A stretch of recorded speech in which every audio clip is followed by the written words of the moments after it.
Puji Tuhan, saya sampaikan selamat pagi dan salam sejahtera dalam Tuhan kita Yesus Kristus. Sungguh bersyukur bahwa dalam keadaan apapun juga kita tidak pernah dibiarkan, kita tidak pernah ditinggalkan oleh Tuhan. Dia ada bersama-sama dengan kita sebagai gembala yang baik, yang akan membawa kita ke padang yang berumput hijau, ke air yang tenang, agar kita mengalami kesegaran jiwa. Yang kita butuhkan adalah taat pada suaranya. Amin. Taat pada gembala agung segala domba itu, supaya sungguh kita menikmati kebaikan di dalam Dia. Mari kita masih membaca di dalam surat Kolose pasal 3. Kolose pasal 3, saya akan membaca lagi ayat 5 dan ayat yang ke-6. Kolose pasal 3 ayat 5 dan ayat yang ke-6.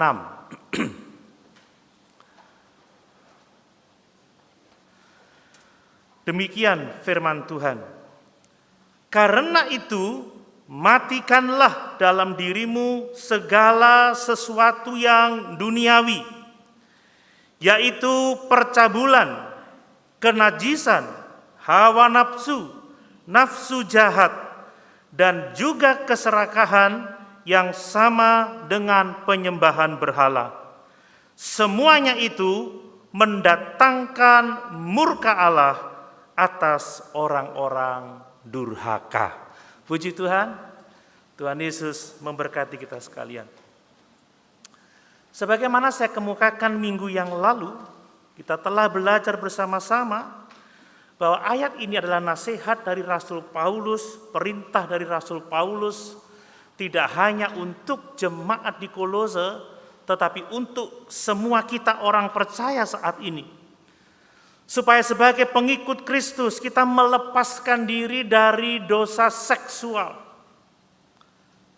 porneia, percabulan, seksual immorality, dan supaya kita juga menjauhkan diri atau memisahkan diri, melepaskan diri dari dosa keserakahan, pleoneksia, tamak. Kita harus melakukan semuanya itu, mematikan dalam diri kita segala sesuatu yang duniawi, karena di dalam Kristus kita telah mati bersama-sama dengan Dia, dan kita telah dibangkitkan bersama-sama dengan Kristus. Amin. Dan karena di dalam Kristus sekarang hidup kita tersembunyi di dalam Allah. Kristus yang duduk di sebelah kanan Allah Bapa di surga. Makanya Paulus katakan, carilah perkara-perkara yang di atas. Carilah perkara-perkara yang kudus, perkara-perkara yang benar, perkara-perkara rohani. Dan untuk dapat melakukan, kita harus tunduk taat pada pimpinan Roh Kudus. Amin. Tanpa Roh Kudus kita tidak dapat berbuat apa-apa. Namun demikian, kita punya tanggung jawab untuk melepaskan diri. Bapak Ibu, saya tidak bisa menolong Bapak Ibu tidak bisa menolong saya. Saya yang harus punya komitmen untuk melepaskan diri dari dosa-dosa itu. Kita yang harus melakukannya, kita yang harus membunuh, mematikan segala percabulan, membunuh, mematikan segala keserakahan itu. Tanpa kita mau melakukannya, tidak ada seorang pun yang dapat menolong kita. Tuhan Yesus telah melakukan bagiannya. Dia mati memikul dosa-dosa kita. Para rasul telah melakukan bagiannya. Dia menasehati kita. Dia memerintahkan kita, matikan dalam dirimu segala sesuatu yang duniawi. Dan tanggung jawab kita adalah kita harus melakukannya. Dan kita harus melakukannya mulai dari pikiran kita. Sebab segala yang kita ucapkan, segala yang kita lakukan itu berasal dari hati. Itu berasal dari pikiran, saudara. Pikiran-pikiran yang cabul, buang, saudara, potong. Sudah jangan nonton tontonan-tontonan yang membangkitkan hawa nafsu, nafsu jahat. Jangan membaca bacaan-bacaan yang membangkitkan pikiran-pikiran yang sesat. Kan begitu, saudara. Termasuk obrolan-obrolan yang menyesatkan. Kita tidak bisa melakukannya, kita tidak bisa melawan dosa-dosa ini dengan menghadapi dia sparring partner. Ayo, kita tengking-tengking tapi kita nggak mau meninggalkan, itu tidak mungkin, saudara.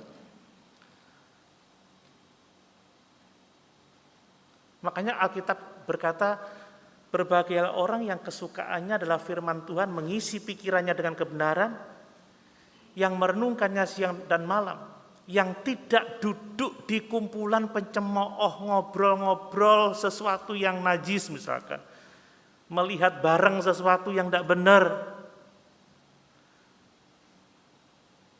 Kita harus melakukannya mulai dari pikiran kita.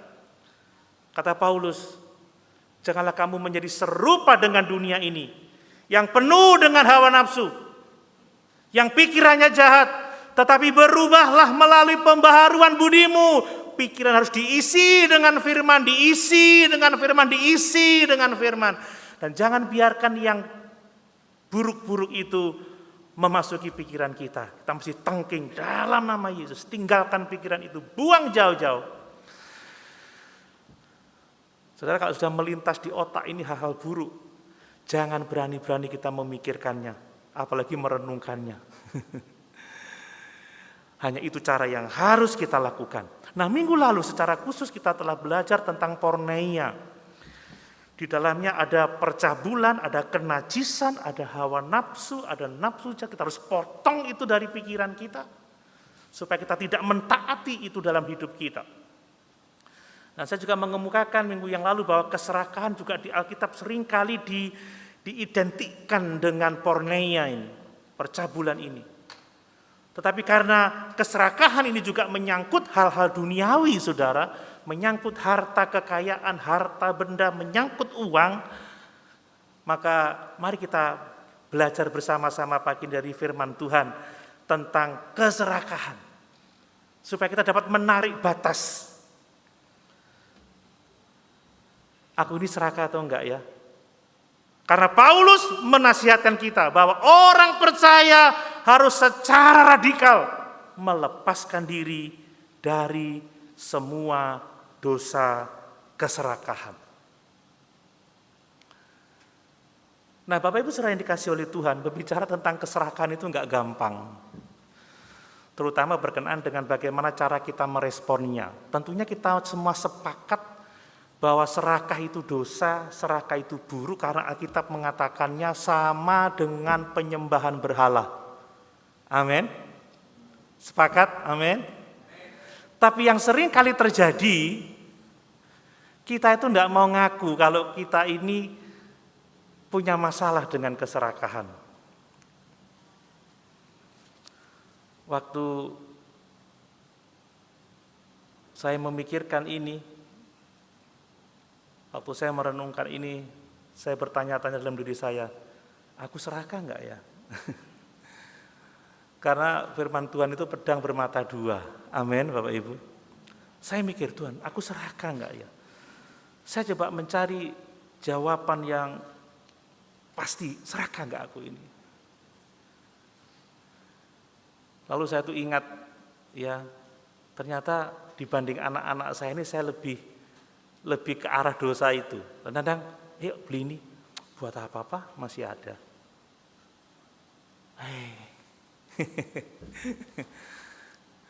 Terus saya ingat waktu zaman-zaman ramenya akik itu, ternyata itu batu satu banyak sekali, saudara ya. Enggak cukup satu batu. Saya pikir-pikir, Tuhan saya serakah enggak ya Tuhan? Oh Tuhan ampuni kalau saya serakah.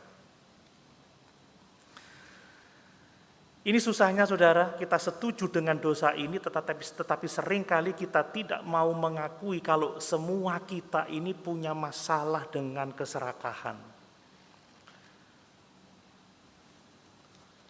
Mulai saya ingat-ingat ini berapa jumlah sepatu saya di rumah ini.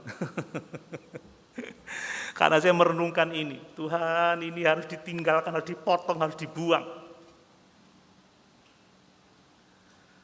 Nah Bapak Ibu, seringkali kita menganggap bahwa hanya orang-orang yang kaya raya saja yang serakah. Sementara kita yang mungkin sederhana, yang biasa, aku enggak mungkin kena masalah keserakahan. Mungkin kalau aku nanti kaya raya, mungkin nanti aku kena dengan masalah keserakahan. Kita cenderung menghakimi orang lain, tetapi kita tidak menghakimi diri kita sendiri. Ini susahnya bicara tentang keserakahan.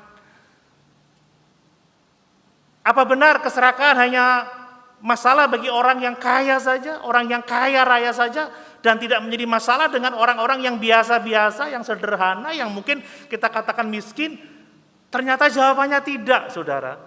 Karena Rasul Paulus menulis surat tentang keserakahan ini bukan kepada jemaat yang kaya, tetapi kepada jemaat-jemaat di Kolose, kota kecil yang penduduknya itu biasa-biasa saja.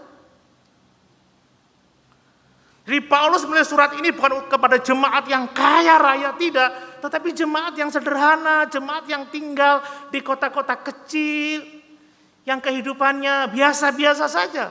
Dan kepada jemaat yang sederhana ini, yang biasa-biasa saja ini, Paulus berkata, matikanlah dalam dirimu segala sesuatu yang duniawi. Matikanlah keserakahan, atasi itu, sebab itu mendatangkan murka Allah atas hidupmu. Jadi keserakahan ini bukan masalah orang-orang tertentu, tetapi masalah semua orang, saudara, besar, kecil, tua, muda, kaya, miskin. Pendeta bukan pendeta, pengusaha, ataupun pegawai, apapun itu, setiap orang punya masalah dengan keserakahan. Lu nggak ada amin ya? Amin. Kalau mau jujur, saudara, entahkah besar, entahkah kecil, ada itu keserakahan dalam diri kita. Nah, kalau keserakahan memang masalah semua orang, maka firman ini tidak hanya untuk orang-orang tertentu, tetapi untuk semua orang, termasuk saya yang harus mengajarkannya pagi ini. Amin. Semua kita dikasihi oleh Tuhan. Karena kalau kita tidak ditegur dengan keras masalah ini, saudara, itu akan mendatangkan murka Allah. Nanti saya mau katakan bahwa orang-orang yang dicirikan dengan keserakahan, sesungguhnya dia bukan orang beriman. Bukan orang yang sudah lahir baru. Dan orang ini tidak mendapat bagian dalam kerajaan Allah. Nah, mari kita lihat yang pertama. Apa sih yang dimaksud dengan keserakahan itu? Ini sesuatu yang cukup sulit, tetapi saya yakin kita sudah mempunyai definisi di dalam pikiran kita masing-masing. Ya, apa sih yang dimaksud dengan serakah itu? Kita juga bisa mengatakan, jangan serakah ya. Waduh, aku serakah. Apa sih serakah itu, saudara? Keserakahan itu adalah keinginan yang tak pernah terpuaskan. Garis bawahi. Keinginan yang tidak pernah terpuaskan untuk memiliki lebih banyak lagi, lebih lagi, lebih lagi. Saya mau lebih lagi, lebih lagi. Sudah punya uang banyak, mau lebih lagi, mau lebih lagi. Sudah punya harta banyak, mau beli lagi, mau beli lagi. Sudah punya sepatu banyak, masih mau tambah lagi, mau tambah lagi. Jadi saya nggak bilang hanya harta yang hebat-hebat ya. Sudah punya kacamata 2, masih punya 10 lagi koleksi di rumah. Jadi keinginan yang tidak pernah terpuaskan untuk memiliki lebih banyak lagi, dan itu hanya untuk memuaskan daging. Itu hanya untuk maksud memuaskan diri sendiri, dan tatkala kita melakukan itu, kita melupakan Tuhan, kita melupakan Allah kita, dan kita tidak memikirkan hidup di kekekalan nanti. Ini serakah. Yang dipikir mau lagi, mau tambah banyak, dan untuk memperolehnya, enggak berdoa, enggak ibadah, enggak baca Alkitab, enggak pelayanan, enggak ada hari khusus untuk Tuhan. Dan ketika orang milih banyak, lagi, dan lagi, mereka tidak mikir bahwa ada hidup setelah kematian. Seolah-olah hidup hanya hari ini, dan hidup hanya di bumi ini saja. Saya mempelajari beberapa kamus itu disebutkan keserakahan itu keinginan yang berlebihan, tapi tercela, saudara. Ini sinonim dengan tamak. Jadi tidak hanya menginginkan banyak, tapi juga menginginkan milik orang lain. Bukan miliknya, tapi diingini milik orang lain. Makanya ada hukum yang ke-10 itu, janganlah mengingini milik sesamamu. Itu tamak, itu serakah, milik orang diambil lagi. Dia sudah punya, tapi dia mau mengambil lagi milik orang. Saya melihat di Alkitab bahwa ada 2 kata yang digunakan untuk keserakahan ini. Yang pertama adalah pilar giria. Jadi pilar giria itu artinya cinta uang, love money. Coba kita lihat dalam 1 Timotius pasal 6 ayat yang ke-10. Ini pilar giria itu diterjemahkan dengan serakah, greed, covet. 1 Timotius 6 ayat yang ke-10. Karena akar segala kejahatan ialah cinta uang. Sebab oleh memburu uanglah, nah ini orang yang serakah, sebab oleh memburu uanglah, beberapa orang telah menyimpang dari iman dan menyiksa diri dengan berbagai-bagai duka. Jadi cinta uang, love money, atau pilar giria ini adalah ketamakan, ini adalah keserakahan. Tidak pernah puas. Tidak pernah cukup. Kalau orang udah nggak pernah puas, nggak pernah cukup, nggak pernah mengucap syukur, nggak memuliakan Tuhan, ya mereka menyimpang dari kebenaran, menyimpang dari iman dan mempersusah diri dengan berbagai-bagai duka.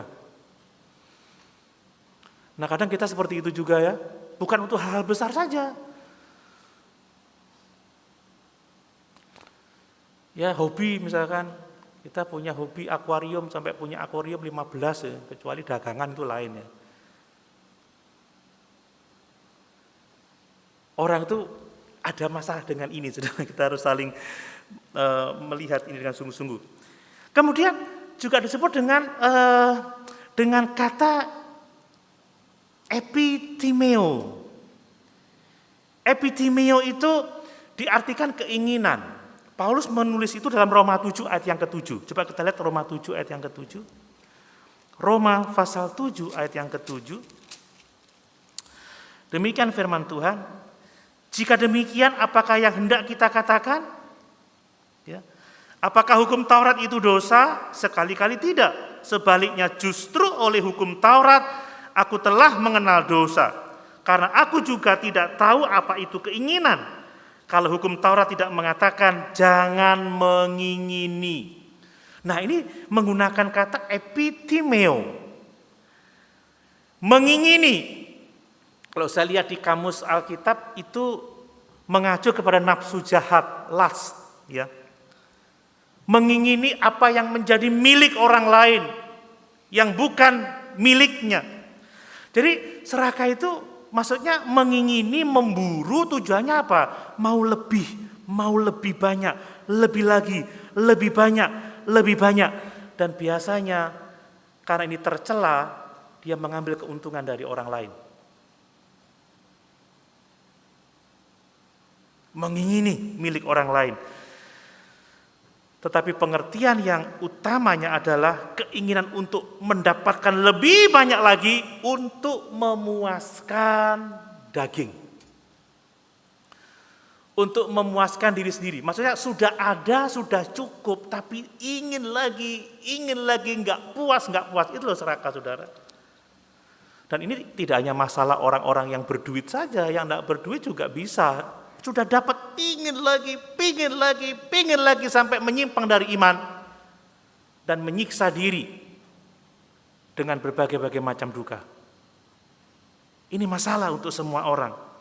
Nah, coba lihat di dalam Markus 7 ayat 21 sampai 22. Markus pasal 7 ayat 21 dan 22 ditulis seperti ini. Sebab dari dalam, dari hati orang, dari hati, perhatikan, timbul segala pikiran jahat. Dari hati. Ada percabulan, ada pencurian, ada pembunuhan, ada persinahan, ada keserakahan, Ada kejahatan, kelicikan, hawa nafsu, iri hati, hujat, kesombongan, kebebalan. Semua hal-hal jahat ini timbul dari dalam dan menajiskan orang. Apa yang kita lihat? Ini bicara soal motivasi, saudara. Jadi keserakahan juga tidak hanya sekedar bicara soal jumlah, mau tambah lagi, tetapi juga mengenai motivasi. Nah, kalau aku mau banyak supaya aku bisa berbagi, itu baik. Aku mau beli ini, nanti tak bagi-bagi. Aku mau tambah supaya aku bisa memberkati. Tapi kalau aku melebih untuk aku, digenggam erat-erat, pokoknya untuk aku, diri sendiri sampai melupakan Tuhan. Kalau orang berbagi, sudah jelas ingat Tuhan, karena berbagi itu perintah Tuhan. Amin. Jadi ini juga menyangkut motivasi, saudara. Nah, kalau bicara motivasi, maka semua orang punya masalah, nggak hanya yang besar, nggak hanya yang kecil, nggak hanya yang tua, nggak hanya yang muda, nggak hanya yang kaya, nggak ada yang miskin. Semua orang sering kali kita punya motivasi yang keliru ketika kita menginginkan lebih.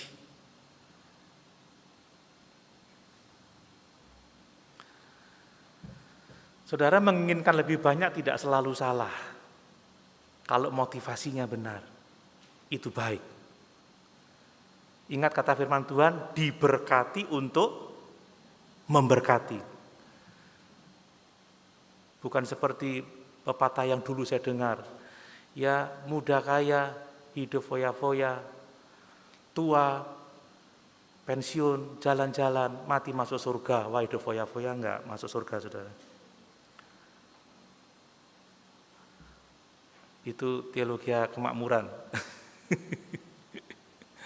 Mempromosikan keserakahan. Jadi motivasi.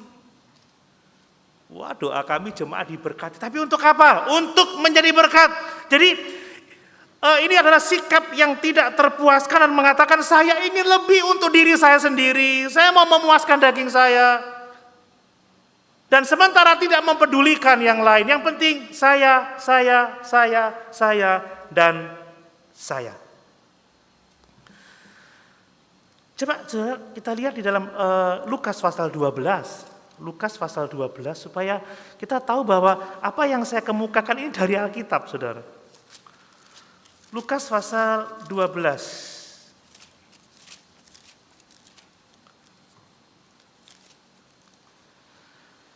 Saya baca ayat 13. Ya, perhatikan, seorang dari orang banyak itu berkata kepada Yesus, "Guru, katakanlah kepada saudaraku supaya ia berbagi warisan dengan aku." Nah, ini ada seorang guru, katakan kepada saudaraku supaya orang itu bagi-bagi warisan dengan aku. Perhatikan, ini orang yang ingin lebih kan, pasti dia sudah hidup baik, dia sudah punya, dan dia tidak kekurangan. Tapi guru, katakan kepada saudaraku supaya mereka berbagi warisan dengan aku. Ayat 14, tetapi Yesus berkata kepadanya, "Saudara, siapakah yang telah mengangkat aku menjadi hakim atau pengantara atas kamu?" Katanya lagi kepada mereka, "Berjaga-jagalah dan waspadalah terhadap segala ketamakan. Sebab walaupun seorang berlimpah-limpah hartanya, hidupnya tidaklah tergantung dari kekayaannya itu." Kemudian ia mengatakan kepada mereka suatu perumpamaan, katanya, "Ada seorang kaya, tanahnya berlimpah-limpah hasilnya. Ia bertanya dalam hatinya, apakah yang harus aku perbuat? Sebab aku tidak mempunyai tempat di mana aku dapat menyimpan hasil tanahku." Lalu katanya, "Inilah yang akan aku perbuat. Aku akan merombak lumbung-lumbungku dan aku akan mendirikan yang lebih besar. Dan aku akan menyimpan di dalamnya segala gandum dan barang-barangku. Sesudah itu aku akan berkata kepada jiwaku, jiwaku ada padamu banyak barang. Tertimbun untuk bertahun-tahun lamanya, beristirahatlah, makanlah, minumlah, dan bersenang-senanglah." Tetapi firman Allah kepadanya, "Hai engkau orang bodoh, pada malam ini juga Jiwamu akan diambil daripadamu, dan apa yang telah kau sediakan untuk siapakah itu nanti? Demikianlah jadinya dengan orang-orang yang mengumpulkan harta bagi dirinya sendiri, jikalau ia tidak kaya di hadapan Allah.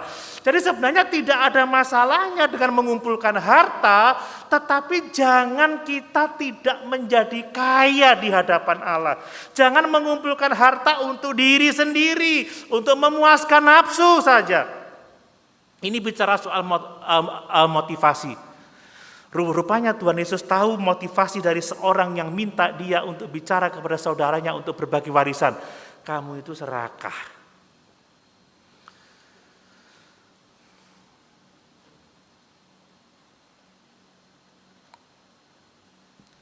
Waspada terhadap segala ketamakan. Nah ini dicontohkan lagi seorang yang panennya ini, waduh, bayangkan dia panenannya banyak sampai aku akan membangun lumbung-lumbung, aku akan menyimpan, itu kan serakah untuk dirinya sendiri, untuk dirinya sendiri. Dan dia berkata, "Hei jiwaku, tenanglah, ada padamu banyak harta." Tapi apa kata Tuhan, saudara? Ketamakan telah membuat orang ini tidak memiliki perspektif kekekalan. Dan ketika dia mati, maka apa gunanya itu? Untuk siapakah itu nanti? Ketika ketamakan ini dibenturkan dengan kematian, nggak ada artinya, saudara. Nggak ada artinya.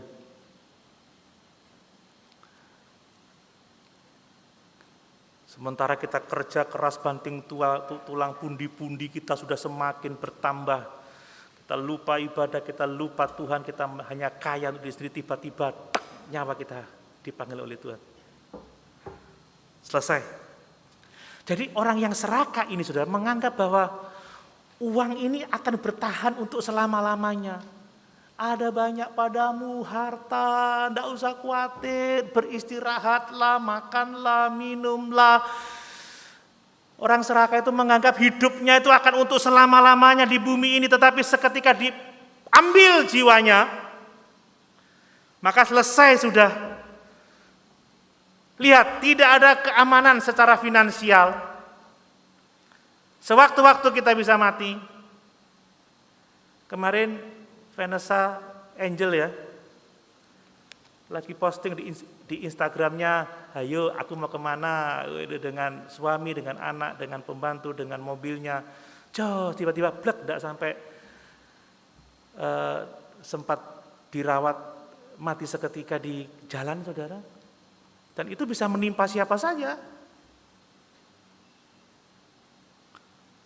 Kalau kita memikirkan kekekalan, kita pasti akan bijaksana. Amin.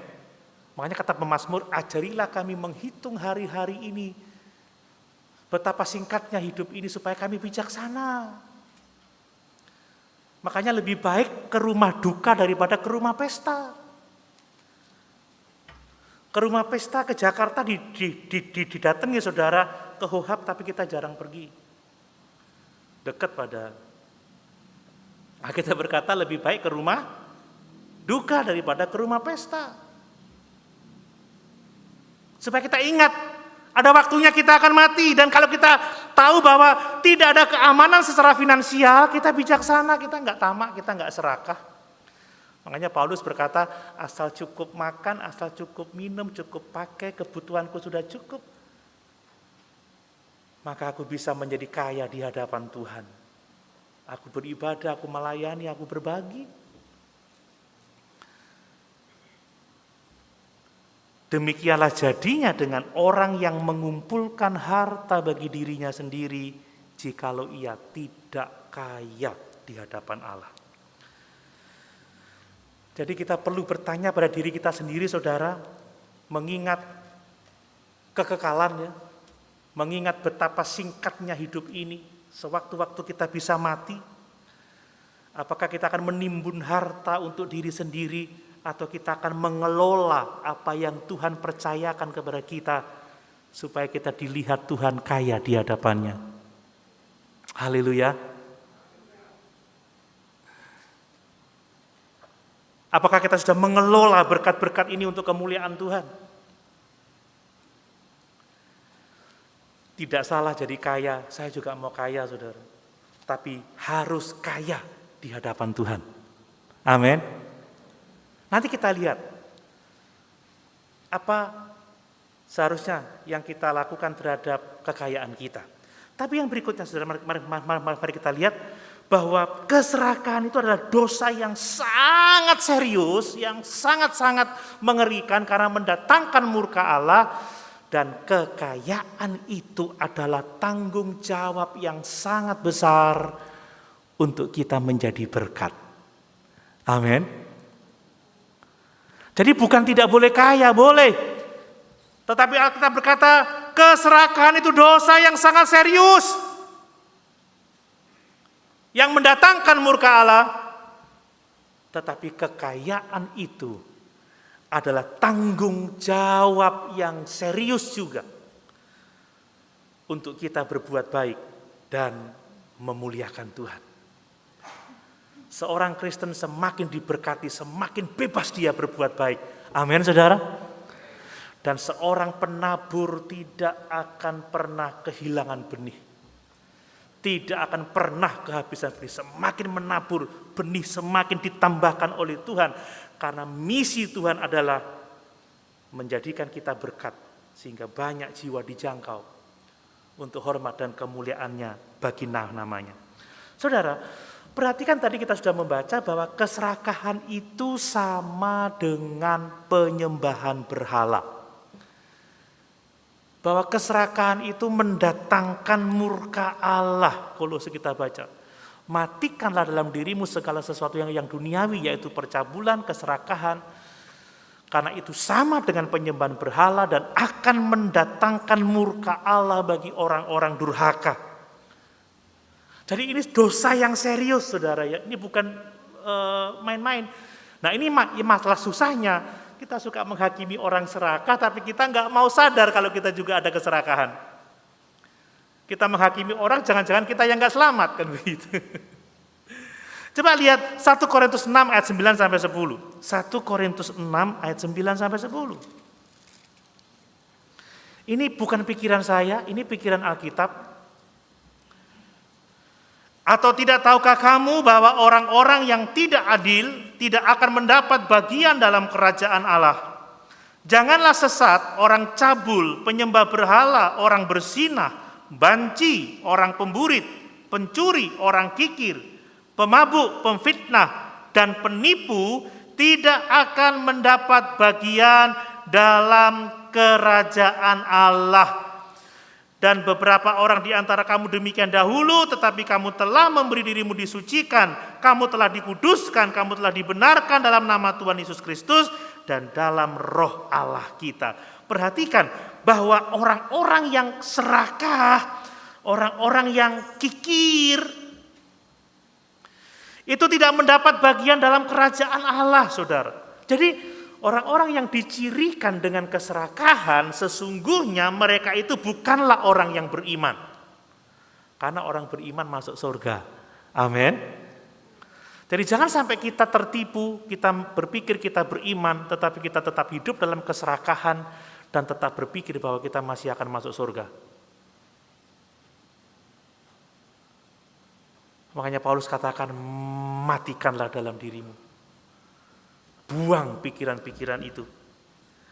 Ya, jadi ini serius. Karena orang yang mengaku Kristen sekalipun kalau dicirikan dengan keserakahan, sesungguhnya dia bukan orang beriman. Pendeta sekalipun, saudara ya. Apalagi pendeta, sudah tahu banyak, tapi nggak melakukan, pukulannya lebih banyak lagi. Barang siapa memiliki banyak, dituntut banyak oleh Tuhan. Tapi yang memiliki sedikit, dituntut sedikit. 1 talenta cukup berhasil 2 talenta. 2 cukup jadi 4, tapi yang 5 harus menghasilkan 10 talenta.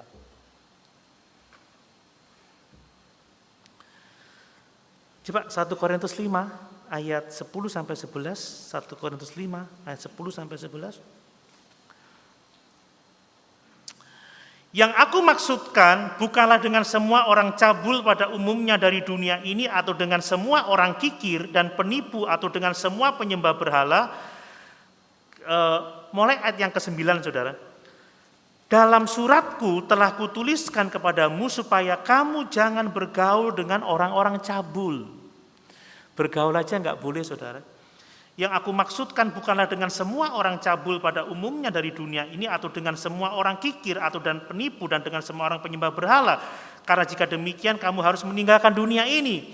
Tetapi yang kutuliskan kepada kamu ialah supaya kamu jangan bergaul dengan orang, perhatikan, yang sekalipun menyebut dirinya saudara, perhatikan.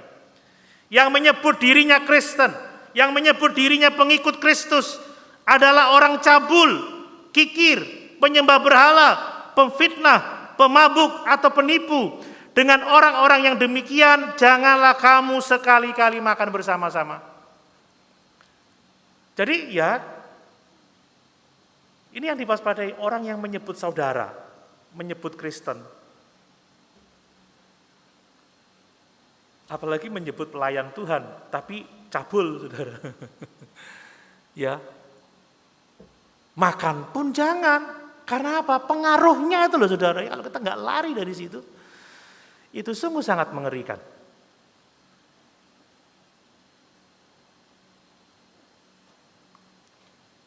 Bapak Ibu suka diperingatkan oleh firman Tuhan seperti ini? Amin.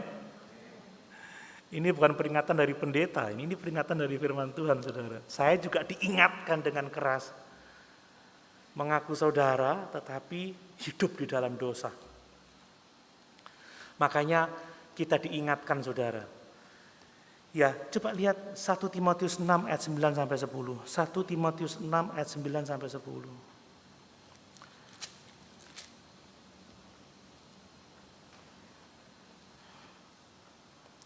Tetapi mereka yang ingin kaya terjatuh dalam pencobaan, ke dalam jerak dan ke dalam berbagai-bagai nafsu yang hampa dan yang mencelakakan, yang menenggelamkan manusia ke dalam keruntuhan dan kebinasaan. Karena akar segala kejahatan ialah cinta uang, oleh memburu uanglah beberapa orang telah menyimpang dari iman dan menyiksa dirinya dengan berbagai-bagai duka.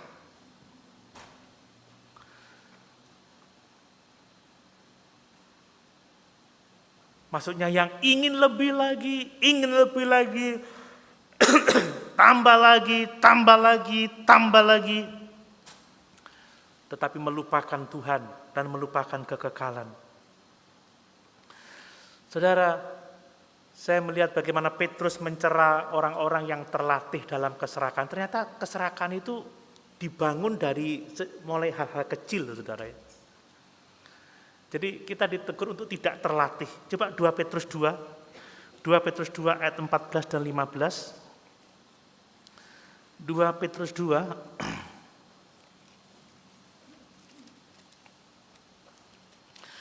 ayat 14 dan 15. Mata mereka penuh nafsu zina dan mereka tidak pernah jemu berbuat dosa. Mereka memikat orang-orang yang lemah.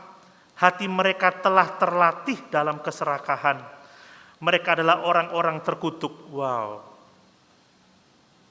Oleh karena mereka telah meninggalkan jalan yang benar, maka tersesatlah mereka lalu mengikuti jalan Bileam anak Beor yang suka menerima upah untuk perbuatan-perbuatan yang jahat.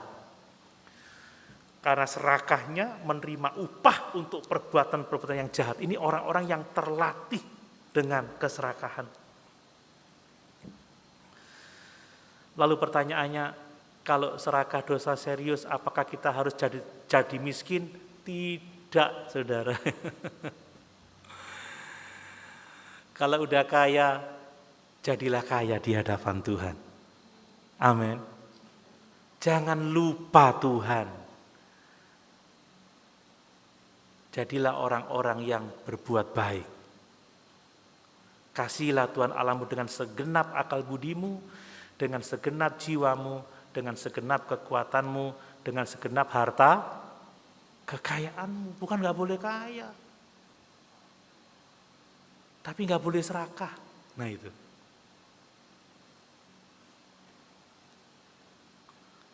Saya mendoakan terus saudara, supaya jemaat berhasil, setelah berhasil supaya jadi berkat.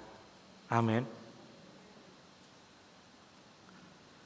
Kalau berhasil, nggak susah kita ini mau kumpulkan dana misi, nggak susah. Kalau semua jemaat ini berhasil dan nggak serakah, nggak susah ini mau beli kamera harga berapapun, nggak susah. Kalau semua jemaat berhasil diberkati dengan kekayaan dan menjadi berkat kaya di hadapan Allah, nggak susah mau memperlebar gereja, mau lantai 5, mau lantai 10, nggak susah. Amin. Nah, amin. Nanti jadi lantai 10 ini. Tapi kalau jemaatnya kaya-kaya tapi ngegeme soro, saudara, ya masuk neraka. Kita nggak bisa buat apa-apa. Saya kemarin sama ketua alumni STA Jember, saya bilang, ini STA ini mau bangun ruang makan dan asrama. Alumni kita 1000, coba ya kalau kita ini murah hati. 100.000 saja satu orang, kali 1000 berapa ya? Berapa? 100.000 kali 1000. 100 juta loh saudara. Sekali memberi.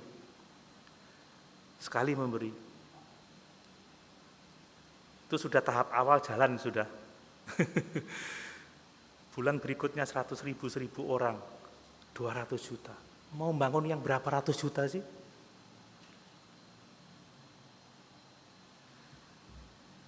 Amin.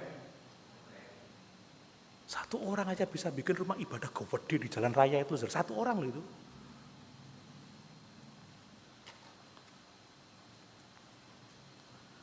Wah, kalau anak-anak Tuhan murah hati, Tuhan dipermuliakan. Amin. Nah, itu dosa yang sangat serius, tetapi nggak harus jadi miskin. Tapi jadilah kaya di hadapan Allah. Tuhan, apa yang harus aku perbuat dengan berkat-berkat ini? Berbuatlah baik kepada semua orang.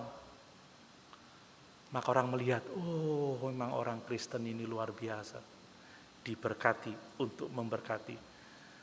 Sejahterakan kota di mana kamu tinggal. Kalau kita diberkati di kota ini, supaya kota ini menikmati berkat dari gereja Tuhan. Amin. Masa pandemi apa kontribusi kita?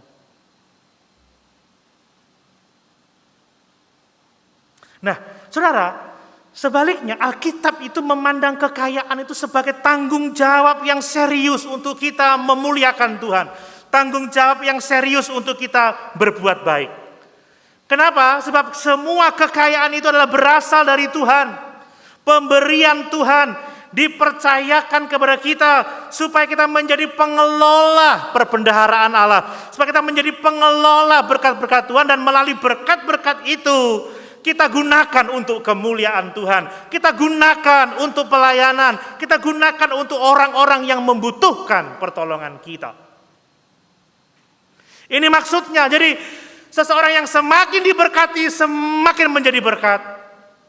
Dan kalau itu terjadi saudara, nama Tuhan dipermuliakan. Kita ini bebas menikmati kekayaan yang Tuhan berikan kepada kita. Bebas. Makanya saya sering ngomong, nikmati saja. Itu berkat Tuhan. Kalau saya ada berkat, saya juga makan steak, saudara ya. Saya nikmati. Tapi jangan kita tidak menjadi pengelola untuk kemuliaan Tuhan. Lihat, Tuhan hanya kepada orang Israel, Tuhan hanya minta 1/10 untuk orang Lewi. 1/10-nya lagi untuk pekerjaan di rumah ibadah. 1/10-nya lagi untuk orang-orang miskin. 22-23,5%, selebihnya nikmati. Tapi gunakan dengan bijak untuk hormat dan kemuliaan bagi nama Tuhan. Itu banyak loh saudara ya. Nikmati. Saya senang ya kalau tambah hari gereja kita semakin lengkap, jemaatnya diberkati, seger, sehat. Silakan, tetapi kita tetap kaya di hadapan Tuhan. Amin. Demikianlah orang yang hanya mau kaya bagi diri sendiri, tetapi nggak kaya bagi Tuhan.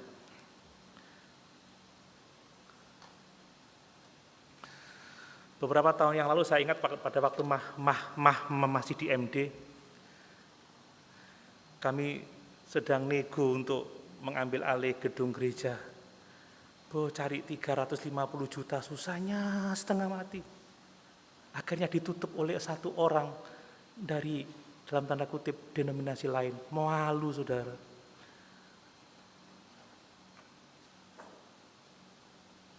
Akhirnya kita sudah kehilangan kesempatan. Kalau sana ini disuruh tukar guling, kita dapat daya itu mau diambil orang lain ya sebelah ini. Hanya seandainya.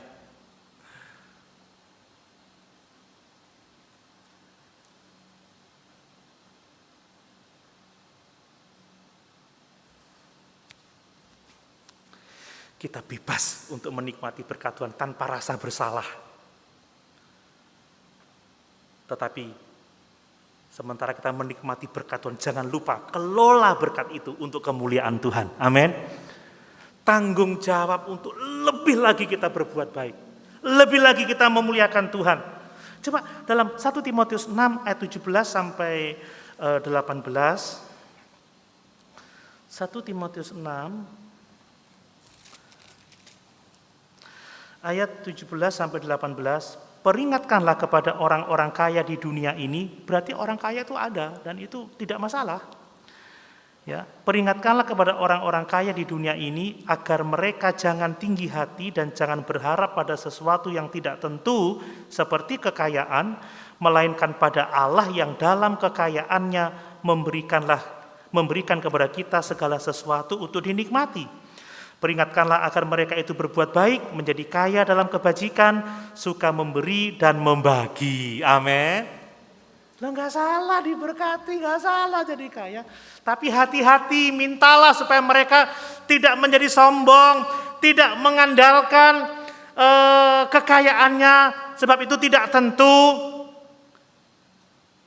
Dan supaya mereka berbuat baik, menjadi kaya dalam kebajikan, suka memberi dan membagi.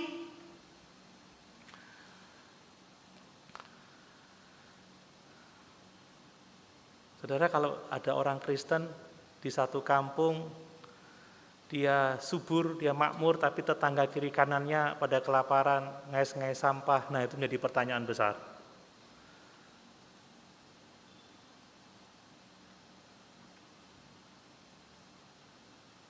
Jadi kaya di hadapan Tuhan. Amin. Memang saudara, saya membaca di Alkitab, orang yang kerja keras pasti diberkati. Saya melihat di TikTok itu, orang malas gak akan kaya, orang kaya gak akan malas betul. Orang yang kerja keras akan berhasil, yang berhasil pasti kerja keras betul. Tapi jangan sampai kita menganggap bahwa apa yang kita dapat itu adalah hasil dari kekuatan kita. Semuanya itu berkat Tuhan. Amin. Coba kita baca dalam Ulangan 8 ayat 18. Ini ada ayatnya saudara. Ulangan 8 ayat 18.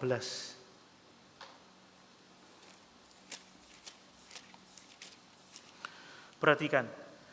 Tetapi haruslah engkau ingat kepada Tuhan Allahmu, sebab dialah yang memberikan kepadamu kekuatan untuk memperoleh kekayaan. Nah ini saudara, bangsa Israel diberi kekuatan untuk memperoleh kekayaan dengan maksud meneguhkan perjanjian yang diikrarkannya dengan sumpah kepada nenek moyangmu seperti sekarang ini. Kalau kita boleh diberi kuat untuk kerja, kita bisa punya hikmat, kita bisa melakukan sesuatu dan menghasilkan, itu dari Tuhan. Amin. Dan perjanjian Allah dengan Israel, dengan Abraham adalah mereka diberkati supaya mereka menjadi berkat. Kejadian 12 ayat 1 sampai 3. Saya mau mengingatkan kita perjanjian awal Tuhan dengan umatnya. Kejadian pasal 12, kita pasti hafal ayat ini. Ayat 1 sampai 3. Berfirmanlah Tuhan kepada Abram, pergilah dari negerimu dan dari sanak saudaramu dan dari rumah bapamu ini ke negeri yang akan kutunjukkan kepadamu. Aku akan membuat engkau menjadi bangsa yang besar dan memberkati engkau serta membuat namamu masyhur dan engkau akan menjadi berkat. Haleluya. Aku akan memberkati orang-orang yang memberkati engkau dan mengutuk orang-orang yang mengutuk engkau, dan olehmu semua kaum di muka bumi akan mendapat berkat. Saudara, kalau kita dipercayakan kekayaan, berarti Allah mempercayakan kita untuk mengelolanya, memberkati, menjadi berkat. Pertama-tama untuk pekerjaan Tuhan, untuk orang-orang yang membutuhkan, dan supaya kita dipandang orang yang kaya di hadapan Tuhan. Amin. Dihargai. Makanya kata Tuhan Yesus, kumpulkan harta di surga, bukan di bumi. Di bumi ngengat dan karat merusakannya, tetapi di surga itu kekal untuk selama-lamanya. Jadi kekayaan itu sesuatu yang baik, saudara ya. Sesuatu yang baik. Kalau digunakan dengan baik, tetapi sesuatu yang berbahaya kalau kita gunakan untuk keserakahan.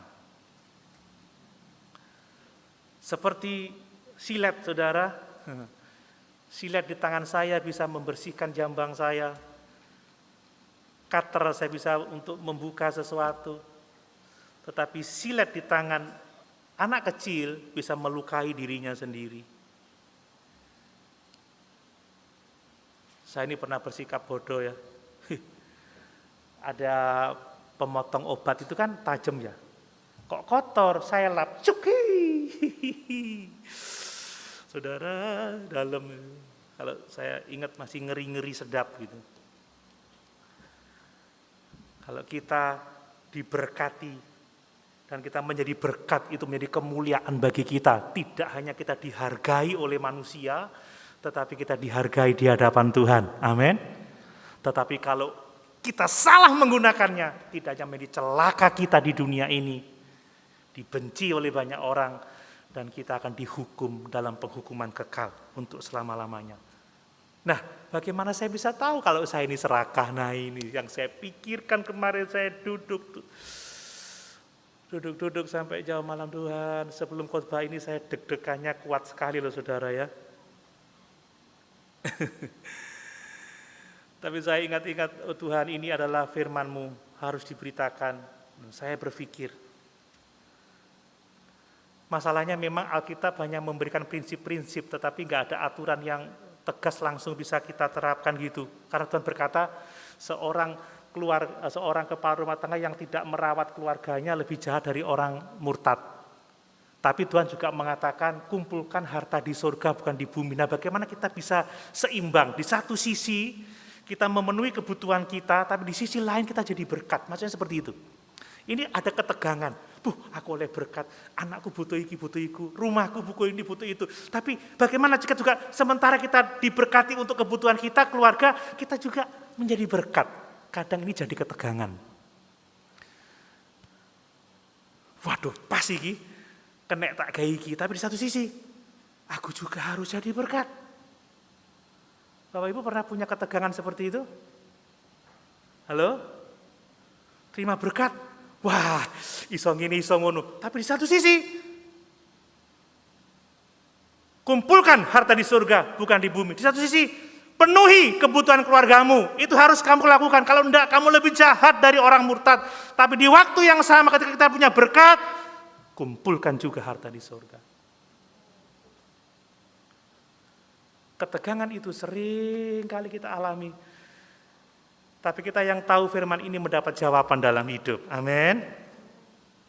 Nah, lalu bagaimana kita bisa tahu kalau kita ini serakah atau tidak? Pertama-tama adalah bagaimana kita memandang semua kepemilikan kita. Kalau kita memandang itu milik kita, kita bisa tergoda untuk serakah. Tapi kalau kita pandang itu milik Tuhan, maka kita akan melakukan apa saja yang Tuhan minta dengan harta itu. Amin. Lawang duduk duitku, duduk hartaku, ini punya Tuhan. Ketika Tuhan minta sesuatu, Ini punyamu Tuhan. Amin. Kalau gitu sudah tidak serakah.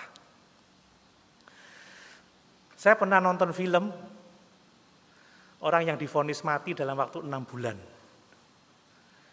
Bagaimana seandainya saudara divonis mati 6 bulan ke depan tapi masih sehat-sehat seperti sekarang ini. 6 bulan ini mau jalan-jalan, foya-foya ke luar negeri, makan yang enak, ketemu banyak orang, melakukan sukacita, atau saudara akan gunakan waktu untuk memuliakan Tuhan. Kalau kita pinginnya jalan-jalan foya-foya, hambur-hamburkan uang, mungkin kita masih terikat dengan keserakahan. Wih, kurang 6 bulan.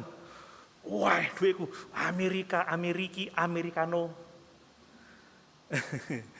Ya, wah mau beli ini, nikmati pokoknya, ke sana foya. Film itu seperti itu, tetapi ternyata dia tidak jadi mati.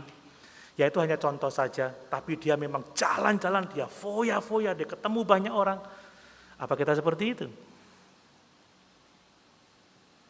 Kalau kita misalkan bulan 6 itu bulan apa? Bulan Juni 2022 kamu mati, apa yang kita lakukan mulai sejak sekarang? Apakah kita mengutamakan hal-hal rohani atau hal-hal duniawi? Lalu alasan apa kita mau tambah banyak? Kalau alasannya untuk menjadi berkat, kita tidak serakah. Amin. Lalu kalau kita kehilangan uang, gimana sikap kita? Marah-marah, tidak bisa tidur, seminggu pasang muka asam. Kadang HP jatuh saja saudara, dipecahkan anak, penggaris lagi, pang, mungkin kita serakah saudara. Kita lebih mementingkan HP daripada kebaikan anak kita. Kemarin saudara, burung kakak tua saya itu kan saya taruh di pohon, turun saudara. Kalau saya datang ke kampus itu dia cari saya, minta dielus gitu. Dia turun saya nggak tahu. Bemper mobil saya itu digigiti bolong-bolong. Mah, bempernya mah. Barang fana Pak.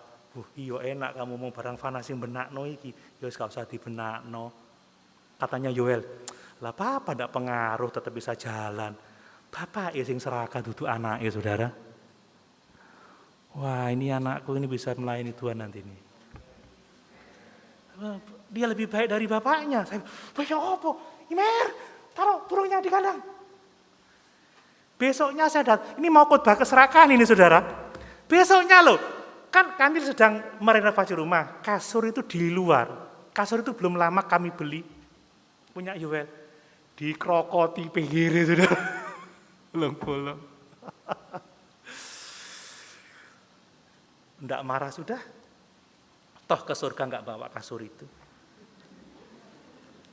Toh juga masih bisa dibuat tidur, mek krokot-krokot titik di bawah. Amin. Waduh, ternyata aku juga masalah kuat dengan keserakahan. Saya harus bertobat, kita juga harus bertobat. Amin. Apakah uang jadi pengharapan kita? Contoh saudara, ini ada uang 500.000, lalu panitia Natal, hari ini pengumpulan terakhir, boleh tak kekno aku gak urip sesuk iki rek. Mati aku iki. Maaf ya panitia. Allah mengerti. Memangnya kita hidup hanya dari 500.000 itu, kita hidup dari Tuhan. Siapa yang kita andalkan saudara? Loh banyak loh hal mujizat yang luar biasa. Suatu waktu seorang teman telepon saya. Tolong bantu dong ini plafon saya belum selesai. Aduh. Tak kasih istri. Ono duwe Pak. Ini ono, tapi guys sesuk wis kayak no ae wis. Bojone lebih beriman dari suaminya yang pendeta ini saudara. Kirim saudara. Enggak sampai 2 jam itu Tuhan bela. Amin. Ini kesaksian benar. Kalau kita hidup bergantung sama kekayaan, seolah-olah kita besok tidak bisa hidup tanpa Tuhan. Ingat Tuhan Yesus, ketika dia lapar, 40 hari puasa, jadikan batu itu menjadi roti. Apa kata Tuhan Yesus? Manusia tidak hidup dari roti saja, tapi dari setiap firman yang keluar dari perkataan Tuhan. Amin. Nah ini kadang-kadang kita harus mengukur itu, saudara. Apakah kita memegang erat-erat yang kita punya ketika Tuhan minta? Jangan, Tuhan jangan.